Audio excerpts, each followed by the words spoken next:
अस्सलाम वालेकुम वरहमतुल्लाहि वबरकातुहू। प्यारे दोस्तों, हाथों का ज़िना ये एक ऐसा गुनाह है जो आज हमारे नौजवानों में अक्सर ये गुनाहें पाई जाती हैं। मेरे भाइयों, आपको पता होना चाहिए कि आपके इस गुनाह की वजह से आप पर क्या क्या अज़ाबें आ सकती हैं। मेरे दोस्तों, अल्लाह रब्बुल इज़्ज़त ने इस गुनाह के बदले में बहुत ही खतरनाक और बहुत ही बड़े बड़े अज़ाब रखे हैं। मेरे भाइयों, इसीलिए आप इस बयान को मुकम्मल सुने। मुझे यकीन है कि जब आप इस बयान को मुकम्मल सुनेंगे तो इंशाअल्लाह आप अगर इस गुनाह में मुलव्विस हैं तो आप इस गुनाह से बाज आ जाएंगे। मेरे भाइयों, आप लोग इस बयान को मुकम्मल सुने और इस वीडियो को लाइक करके सदक़े जारिया समझकर इस वीडियो को आगे भी शेयर कर दें, ताकि अगर कोई भी इस गुनाह में मुलव्विस है तो वो भी इस गुनाह से बाज आ जाए। लोग बेहया कह दे मुमकिन है मेरी इस गुफ्तगू को सुनकर, लेकिन वल्लाह बेहयाई की बात नहीं करने चला बल्कि दिल का दर्द पेश करने चला। कोई बेहया कहे तो लाख कह दे, इसलिए कि शौक नहीं है, मजबूरी कहलवा रही है।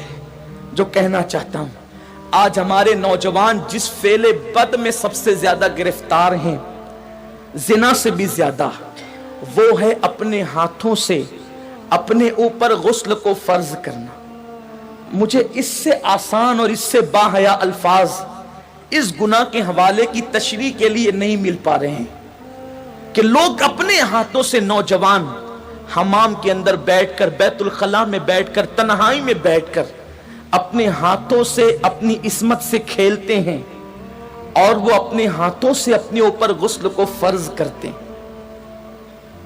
ये क्या है? अल्लाह के रसूल सल्लल्लाहु अलैहि वसल्लम फरमाते हैं कि जो अपने हाथों से अपनी शर्मगाहों से खेलकर अपने ऊपर गुस्ल लाजिम करें, आका फरमाते अल्लाह की, सारे फरिश्तों की और मुझ मोहम्मद की उस पे लानत हो। हुजूर जिस पे लानत करें, जो बेबाक लड़के, बेबाक छोकरे, वो तो जिना के अड्डों तक जाते हैं, लेकिन नाम में हाथ जो शरीफ कहलाते हैं, वो डरते हैं कि जिना से पकड़ न लिए जाएं, इज्जत न चली जाए, तो वो अकेलों में, बिस्तरों पर, मकानों में, दुकानों में, तन्हाइयों में अपने हाथों से अपने सरमाए को बर्बाद करते हैं।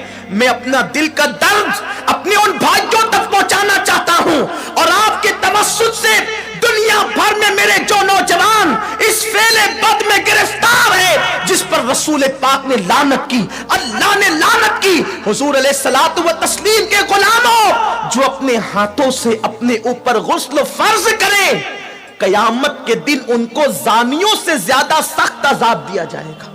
जिना करने वालों से बदतरीन अजाब उन लोगों को दिया जाएगा। और मेरे आका अलैहिस्सलाम फरमाते हैं, कयामत के दिन कुछ लोग ऐसे होंगे जिनके हाथ हामिला होंगे, हाथों पर हमल के आसार होंगे। सहाबा ने अर्ज़ की, या रसूल अल्लाह, लोगों के, मर्दों के हाथ हामिला होंगे? आका फरमाते हैं, हाँ, जिन्होंने अपने हाथों से अपने ऊपर गुस्ल फर्ज किया होगा। इशारों की जबान में उसका मफहूम अर्ज कर रहा हूं।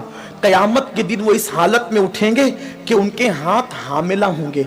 और याद रखना, ऐसा करने वाले, उनके चेहरों पर फटकार बरसती है, आंखों के इर्द गिर्द काले काले हल्के पड़ जाते हैं, गड़े पड़ जाते हैं, आंखें अंदर को धंस जाती है, जिंदा रहकर भी इंसान मुर्दा नजर आता है। और अगर 1 महीने तक ये फेले बद कर लिया, सारी जिंदगी उसकी आदत पड़ जाती है।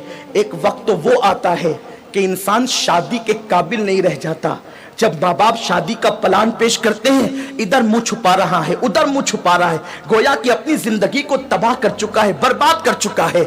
सुन्नी दावत इस्लामी के इज्तिमा में आने वालों, वक्त के इख्तिसार को मलहूज रखते हुए बस इतना पैगाम आपको दे दूं, अगर आज से पहले किसी ने अपने हाथों अपने ऊपर गुस्ल फर्ज करके हुजूर की लानत मोल ली है, अल्लाह उसके रसूल की लानत का वो शिकार हुआ है, अल्लाह अकबर, तो वो आज इस सुन्नी इज्तिमा में सच्ची तौबा करे।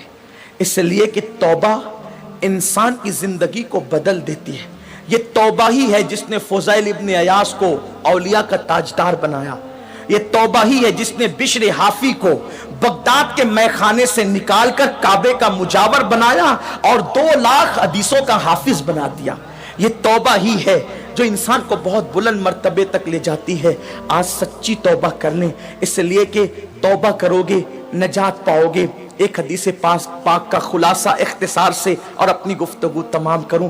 جب بھی ایسے گناہ کرنے کو دل چاہے تو اس وقت اتنا سوچنا کہ اللہ دیکھ رہا ہے. اگر یہ سوچ کر کے گناہ چھوڑ دیا تو زندگی کامیاب ہے. میرے آقا علیہ السلام نے اس حدیث کو, عبداللہ ابن عمر کہتے ہیں میرا بچپنا تھا, کم و بیش 7 مرتبہ میں نے حضور سے یہ حدیث سنی ہے.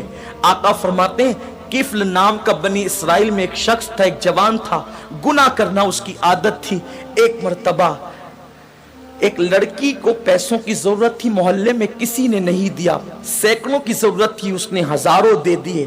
لڑکی نے شکرانے کے طور پہ اسے دیکھا, اس نے لڑکی کو کہا ایک کام کرو, میں نے اتنے پیسے دیے ہیں, اس کے بدلے میں کچھ نہیں چاہتا, بس اتنا چاہتا ہوں کہ تم میرے گھر چل کر تھوڑی دیر بیٹھ جاؤ اور مجھ سے کچھ باتیں کر لو.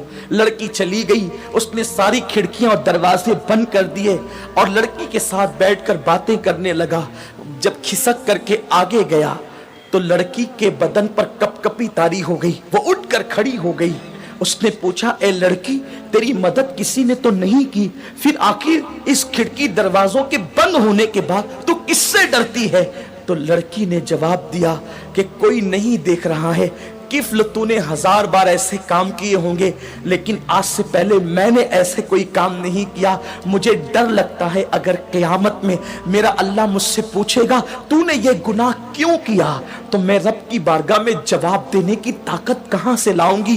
میں اللہ کو جواب نہیں دے سکتی, اس لیے میں ڈر رہی ہوں, وہ مجھے دیکھ رہا ہے. کفل نے کہا اگر وہ دیکھ رہا ہے تو یہاں سے چلی جا. لڑکی چلی گئی. ادھر لڑکی گھر سے باہر نکلی, ادھر موت کا فرشتہ گھر میں داخل ہوا, کفل کی روح نکالی. اللہ اکبر. یعنی اگر کفل گناہ سے نہ بچتا تو کس حالت میں اس کو موت آتی, ذرا سوچیں.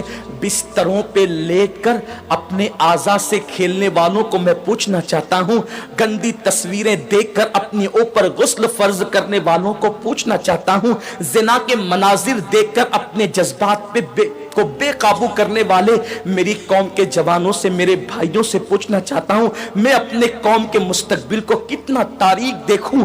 جو قوم کبھی مصلی پر رات گزارتی تھی, پاک آنکھوں کو رو رو کر کے پاک کرتی تھی, آج اس قوم کے جوان بستروں پہ ناپاک ہو رہے ہیں, اپنے ہاتھوں سے ناپاکی کو خرید رہے. اللہ اکبر. سوچو اگر اسی حالت میں موت کا فرشتہ آ گیا اور موت آ گئی تو اللہ کو کیا جواب دو گے, کیا منہ دکھاؤ گے رب کی بارگاہ کے اندر؟ اللہ اکبر. کفل جیسی وہ لڑکی گھر سے باہر نکلی, موت کا فرشتہ آیا, کفل کی روح نکالی اور کفل مر گیا. جنگل کی آگ کی طرح یہ بات پھیل گئی پورے محلے میں, کفل مر گیا مر گیا مر گیا. کچھ عابدان اور زاہدان نے خشک نے باتیں کی, اتنا پاپی تھا پتہ نہیں اس کا منہ کیسا ہو گیا ہوگا.